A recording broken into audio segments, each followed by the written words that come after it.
Peter McMahon from ITV Border.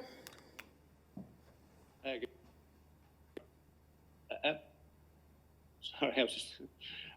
First Minister, you were asked yesterday about the possibility of a border between England and Scotland, and your reply was that you were in discussions with the UK government about that.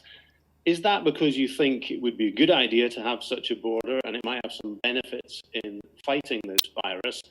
Or was it a misunderstanding, and were you actually talking about the UK borders? And if that was the case, how would that work? Because there seems to be some lack of understanding as whether actually imposing a UK border would actually have any benefit.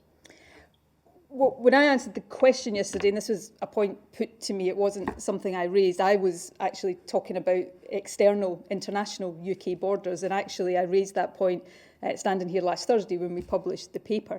And yes, there is difference of opinion, there's difference in terms of evidence about how effective that would be, but like many other countries are doing, as we go back into hopefully a containment phase, that has to be part of the discussion that we have about how we contain and keep the virus at very low levels. And these are discussions, obviously, given where the devolved reserved power split is on this, that we continue to have to take to have with the UK government. I mean, I have to say, and I say this, you know, in a sense, with a degree of regret. I think you would have had to really twist and exaggerate my response to that yesterday to get to some of the headlines we see in some of the newspapers today.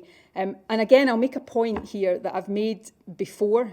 My only interest right now is what we have to do to fight this virus. And anybody who is trying to use the immediate challenges we face in tackling this virus, or to twist what I say in relation to some of these issues, to make any kind of pre-existing political or constitutional point, will not find me willing to play ball. This virus is still out there doing its damage. People are still being admitted to hospital. People are still being admitted to intensive care.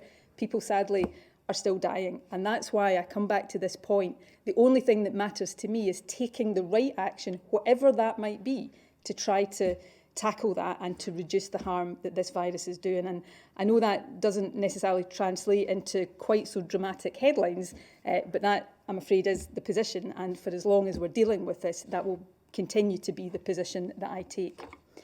Alan Zizinski from Global. Thank you very much, First Minister. We also heard the Prime Minister this morning talking about the importance of reaching out, bringing in opposition parties for talks more across all the four nations.